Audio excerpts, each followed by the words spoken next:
నమస్కారం. గత భాగంలో నారద మహర్షి బోధనతో వ్యాస మహర్షి కలిగిన జ్ఞానోదయం గురించి తెలుసుకున్నాం.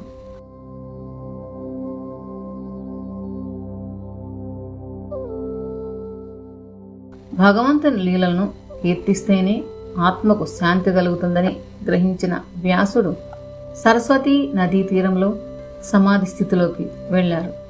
ఆ స్థితిలో ఆయనకు సంపూర్ణ పురుషోత్తముడైన శ్రీకృష్ణుడు, ఆయన మాయాశక్తి మరియు జీవుల బంధనాలన్నీ సాక్షాత్కరించాయి. ఆ దివ్య దర్శన ఫలమే మన శ్రీమద్భాగవత మహాపురాణం.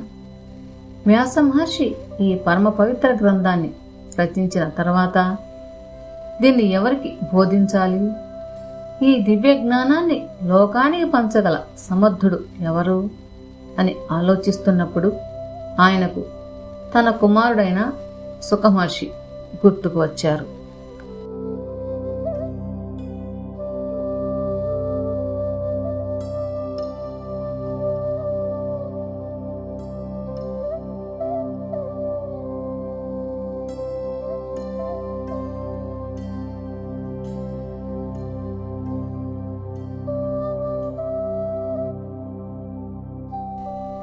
ద్వాపరయుగం అంతమయ్యే సమయానికి మానవుల జ్ఞాపక శక్తి, ఆయుష్ తగ్గుతాయని గ్రహించిన వ్యాస మహర్షి అప్పటి వరకు ఒకటిగా ఉన్న వేదరాశిని 4 భాగాలుగా విభజించారు. అందుకే ఆయనకు వేదవ్యాసుడు అని పేరు వచ్చింది.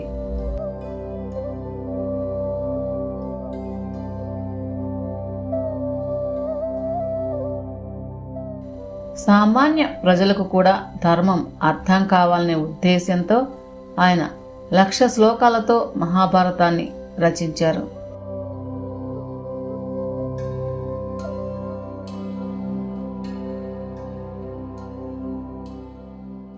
దీనిని పంచమవేదం అని పిలుస్తారు. దీనిని రాయడానికి ఆయన సాక్షాత్తు వినాయకుడిని లేఖకుడిగా ఎంచుకున్నారు.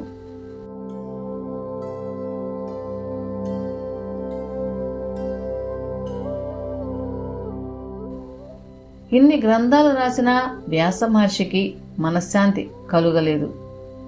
శ్రీమద్భాగవతం మొత్తం 12 స్కందాలు, 335 అధ్యాయాలు మరియు 18,000 శ్లోకాలతో కూడిన ఒక మహాపురాణం. భగవంతుని 10 లక్షణాలను వివరించడానికి ఈ 12 స్కందాలు రూపొందించబడ్డాయి.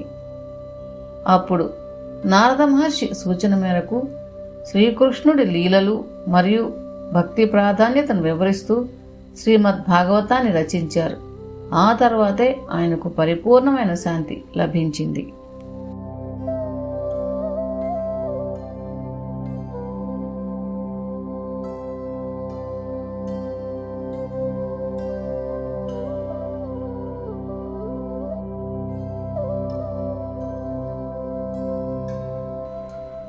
చాలా మందికి ఒక సందేహం ఉంటుంది, వ్యాస మహర్షి వివాహం చేసుకున్నారా అని. అవును, పురాణాల ప్రకారం వ్యాస మహర్షి జబాలి మహర్షి కుమార్తె అయిన వాటికాదేవిని వివాహం చేసుకున్నారు. వారిద్దరికీ కలిగిన అసాధారణ సంతానమే శుక మహర్షి. పురాణాల్లో శుక మహర్షి జననం గురించి ప్రధానంగా 2 కథలు ఉన్నాయి. మొదటి కథ,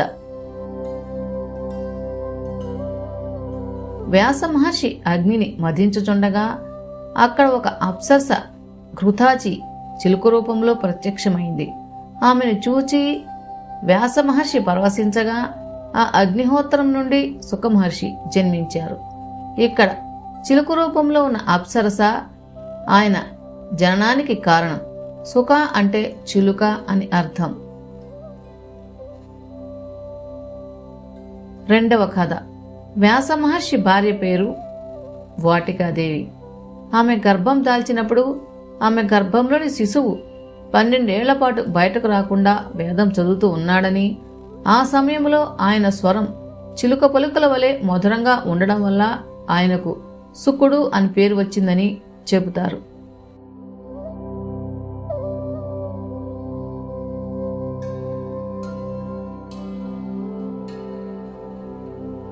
ద్వాపరయుగంలో ధర్మస్థాపన కోసం సాక్షాత్తు మహావిష్ణువు అంశతో జన్మించిన మహనీయుడు వేదవ్యాస మహర్షి.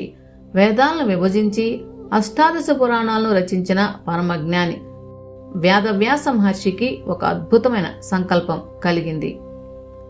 లోక కళ్యాణం కోసం సంసార మాయకు లొంగని పుట్టుకతోనే బ్రహ్మజ్ఞాని అయిన కుమారుడు కావాలని ఆయన ఆశించారు. అందుకోసం హిమాలయాల్లోని మేరు పర్వతంపై పరమశివుని గురించి కఠోరమైన తపస్సు ప్రారంభించారు.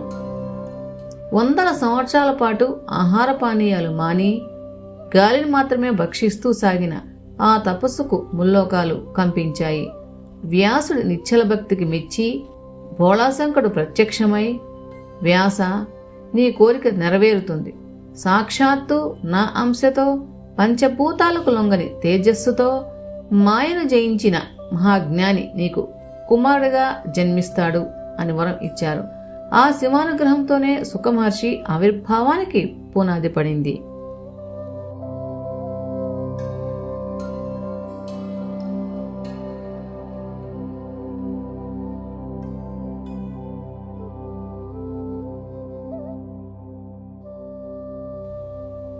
ఒకానొక సమయంలో కైలాస పర్వతంపై పరమశివుడు పార్వతీదేవికి అమరత్వ రహస్యాన్ని అంటే బ్రహ్మజ్ఞానాన్ని ఉపదేశిస్తున్నారు. ఆ రహస్యం మరెవరికీ తెలియకూడదని శివుడు ఆజ్ఞాపించారు.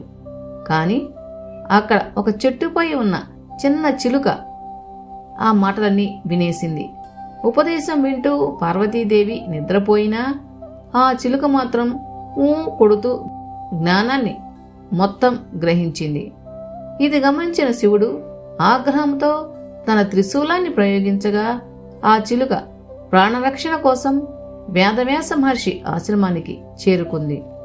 వ్యాసుడు భార్య అయిన వాటికాదేవి ఆవలించిన సమయంలో ఆ చిలుక రూపంలో ఉన్న ఆత్మ ఆమె నోటి ద్వారా గర్భంలోకి ప్రవేశించింది.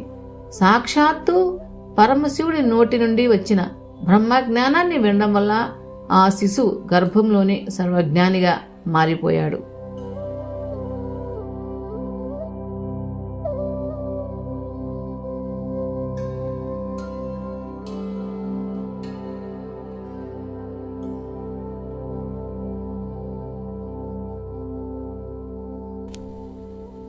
గర్భంలో ఉన్న ఆ శిశువుకు బయట ప్రపంచంలోని మాయాజాలం గురించి ముందే తెలుసు.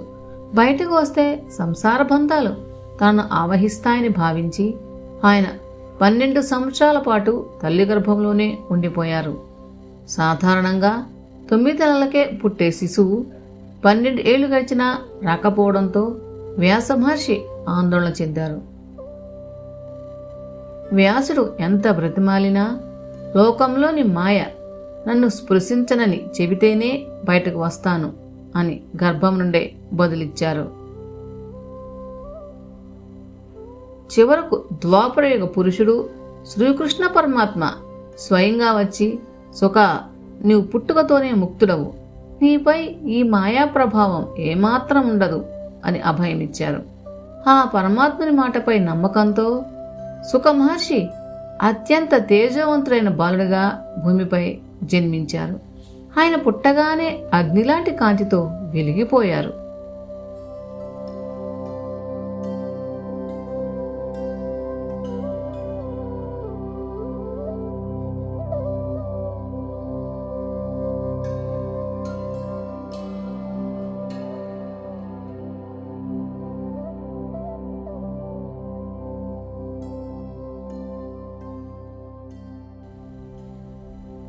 సుఖమహర్షి జన్మించగానే లోకమంతా ఆశ్చర్యపోయేలా దివ్యమైన మార్పులు సంభవించాయి.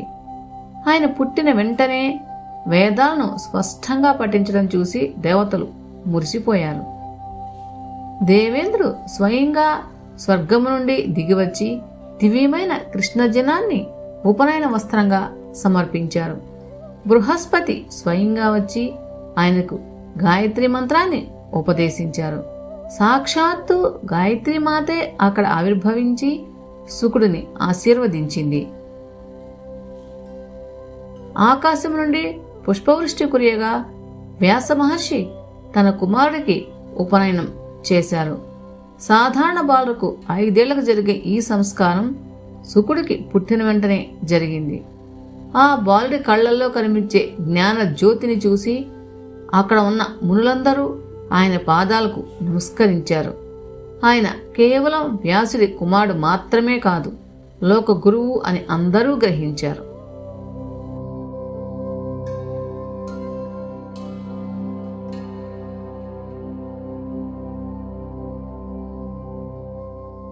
శుక మహర్షి ఎంతటి వైరాగ్యవంతుడో చెప్పడానికి ఒక అద్భుతమైన ఘట్టం ఉంది. ఒకరోజు శుక మహర్షి నదిలో స్నానం చేస్తున్న అప్సరసల గుండా వెళ్లారు. ఆయన దిగంబరుడిగా ఉన్న ఆ స్త్రీలు ఏమాత్రం సిగ్గుపడలేదు, వస్త్రాలు ధరించలేదు. ఎందుకంటే శుక మహర్షి దృష్టిలో స్త్రీ పురుష భేదం లేదు, అంతా బ్రహ్మమే. కాని ఆయన వెనుక వస్తున్న వృద్ధుడైన వ్యాస మహర్షిని చూడగానే ఆ స్త్రీలు వెంటనే వస్త్రాలు ధరించి సిగ్గుపడ్డారు. ఇది చూసి వ్యాసుడు ఆశ్చర్యపోయి అడిగారు, నా కుమారుడు యువకుడు, పైగా దిగంబరుడు, ఆయనను చూసి మీరు సిగ్గుపడలేదు. ముసలివాడిని జ్ఞానిని అయిన నన్ను చూసి ఎందుకు సిగ్గుపడ్డారు అని. దానికి వారు, మహర్షి, మీ కుమారుడికి లోకంలో భేదభావం లేదు, కాని మీ దృష్టిలో ఇంకా స్త్రీ పురుష భేదం ఉంది అని చెప్పారు. తన కుమారుడు తనకంటే గొప్ప జ్ఞాని అని వ్యాసుడు అప్పుడు గ్రహించారు.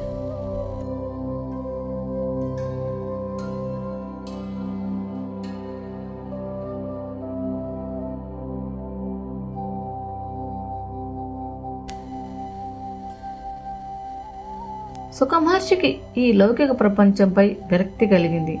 ఎవరికీ చిక్కకుండా, ఎటువంటి బంధాలకు కట్టుబడకుండా ఆయన దిగంబరుడిగా అడవుల వైపు పయనించారు. తన కుమారుడు వెళ్లిపోతుంటే భరించలేని వ్యాస మహర్షి పుత్రవాత్సల్యంతో పుత్రా పుత్రా అని పిలుస్తూ ఆయన వెంట పరిగెత్తారు. కాని శుకుడు వెనుదిరిగి చూడలేదు. ఆశ్చర్యకరంగా వ్యాసుడి పిలుపునకు శుకుడికి బదులుగా అడవులోని చెట్లు, పక్షులు, పర్వతాలు ఓ అని ప్రతిధ్వనించాయి. అంటే శుకుడు సర్వభూతాల్లోనూ పరమాత్మను చూసే స్థితికి చేరుకున్నారని, ఆయన అంతటా ఉన్నారని ప్రకృతి నిరూపించింది.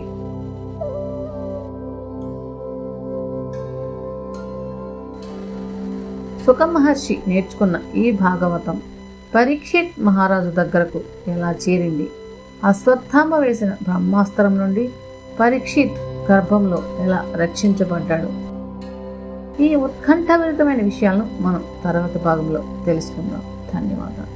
జై శ్రీ కృష్ణ.